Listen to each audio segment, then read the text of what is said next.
Hello, this is Wmpyr here to examine the four major grips of knife combat. And these four major grips is something I came up with many years ago, and it just uses simple logic. So if you're wondering where does it come from, it's not like anything spectacular.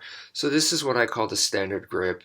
I don't care about hammer grip, saber grip, if it's in this general direction, whether your thumb's here or your pointer finger is open or it's up here.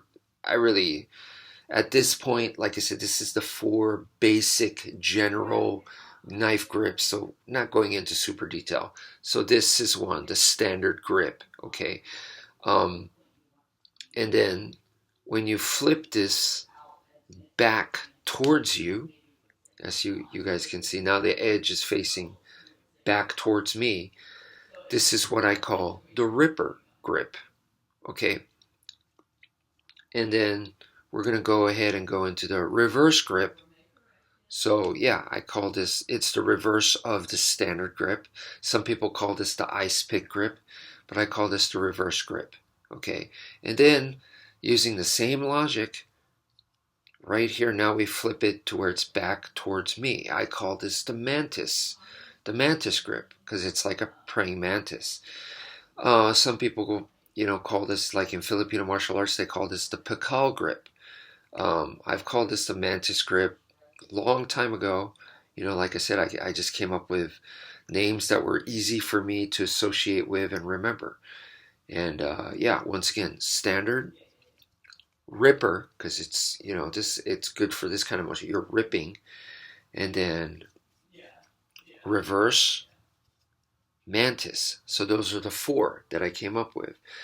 The standard grip, this is the one that you're going to be the most familiar with because it's standard. When you're cooking, eating, opening a package, this is probably what you're going to use.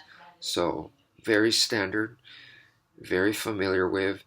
And the way that I was learned, that was taught to me in Filipino martial arts is really this grip, the standard grip, is our main grip, and then we also use reverse. And that was about it. I added the other two, the ripper and the mantis, because it just seemed a little bit more complete at the time. Today, I go back to, I guess, my roots, my origins, and I only teach the two, standard and reverse. I removed the mantis and the ripper just because I just don't use it.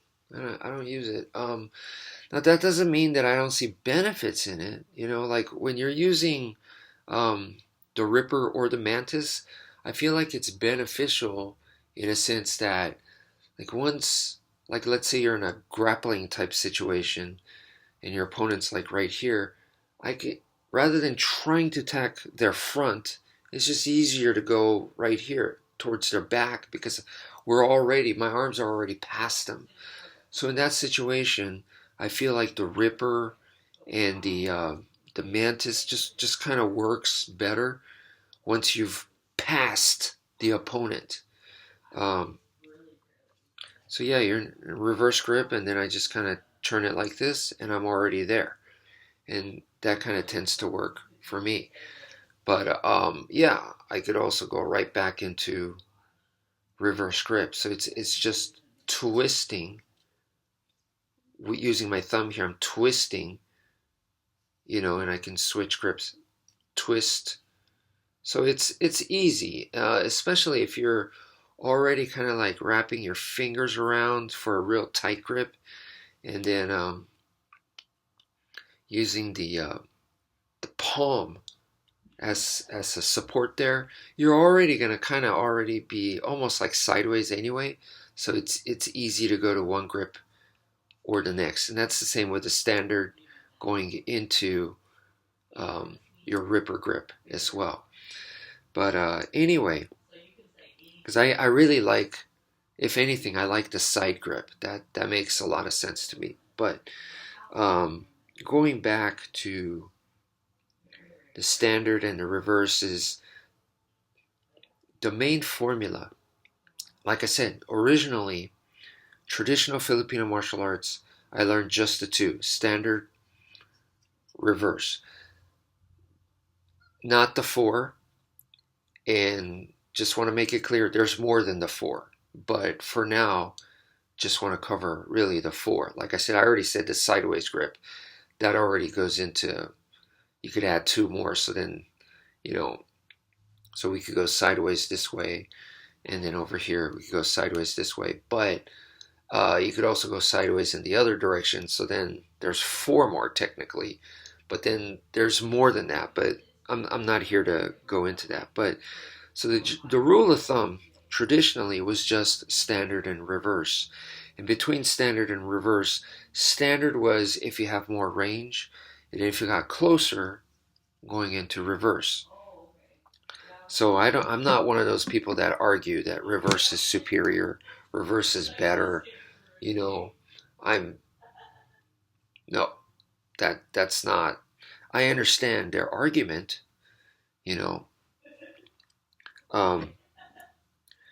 because they're saying that if you hold it in a reverse grip, you don't need an edge. All you need is a point, and you're just poking or stabbing away. So I understand that. But you have to understand that if you are using a standard grip and you are doing a lot of slashes, that's using the edge. So yes, an edge is required, but then the benefit of that is you're using a knife to its maximum capability. So you're not just reducing this to a stabbing, poking weapon, you're actually making use of the edge, that's what a blade does. That's the ultimate way to use, or the main way to use a blade, is use its edge. Yes, it's capable of puncturing, but, like they're saying, there's a lot of things that could puncture. So, you need to see both sides of the argument, in my opinion.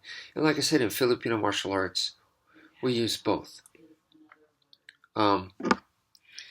As far as the Ripper and also the Mantis grip, I feel like the benefit there is once you've passed the opponent, then you could attack from behind. So then it makes sense. Both of these grips, like the Ripper, can stab in and you can really try to rip and tear upwards. And I suppose with the Mantis you could do the same thing. You could really try to rip and come down like this with a lot of force. Not the best way to cut stuff, really. It really isn't. And the best way that I could explain that is, look, if you look at it only from a physical standpoint, your body mechanics, this is very powerful because you're hanging on and you can put your whole weight onto it.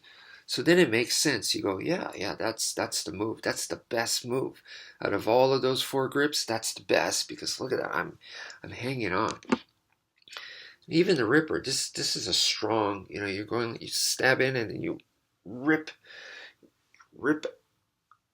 pulling. Yeah, pulling can be a very strong motion. You could even put your foot on the guy, rip out. And between the two, I kind of feel like the Ripper is better than this. If you just look at body mechanics, no, this is better. Gravity, I'm dropping my whole weight, so that's better. But when you involve the blade, no. When you involve the blade and the target, the Ripper, like I said, is you're ripping outwards. So you're not really trying to stab in and go up like this, where I'm trying to rip through all of this, which that's going to be a very difficult task. But if I'm just trying to rip it out, this is a very strong motion. And it just needs to break out almost like a xenomorph alien face hugger, just chest burster. Yeah, not the face hugger, the chest burster, bursting out. You just need to burst this thing out which is brutal and violent. But like I said, you could even put your foot on the person and yank out. So it's just an easier path. And if you're doing the mantis and you're, even though you're using your whole body weight, trying to rip all the way down, or if you start from here and trying to keep going downwards, that's a very, very difficult way of cutting. And try it. That's all you got to do. Actually try cutting that way, you know. And leverage wise, cutting leverage wise, the more you have here, you know, it goes against your grip, and now your pinky has to battle that, you know. And that's why you're going to want two hands, without a doubt. Just one hand's going to be very difficult. So with two hands, it'll be better, but it's still, the leverage point is here. This is not good, you know. It's going against you. So then you go, well, what if I go deeper? Well, if you go deeper, now it's, you got to cut with all of that, and you better hope this is razor sharp.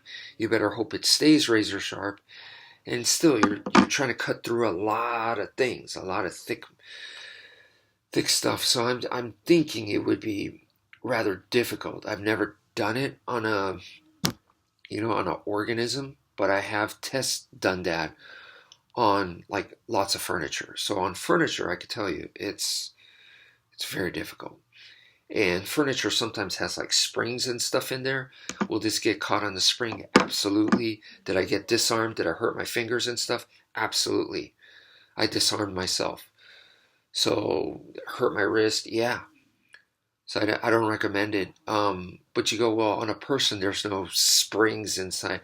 No, but there's bones. So it could get caught in a similar manner. So I definitely, when you think about all that, not my favorite technique. Once again, if you just look at body mechanics wise, seems to be very good. But when you really, really cut something, not my favorite. So that's it for now. Thank you for viewing, and take care, folks.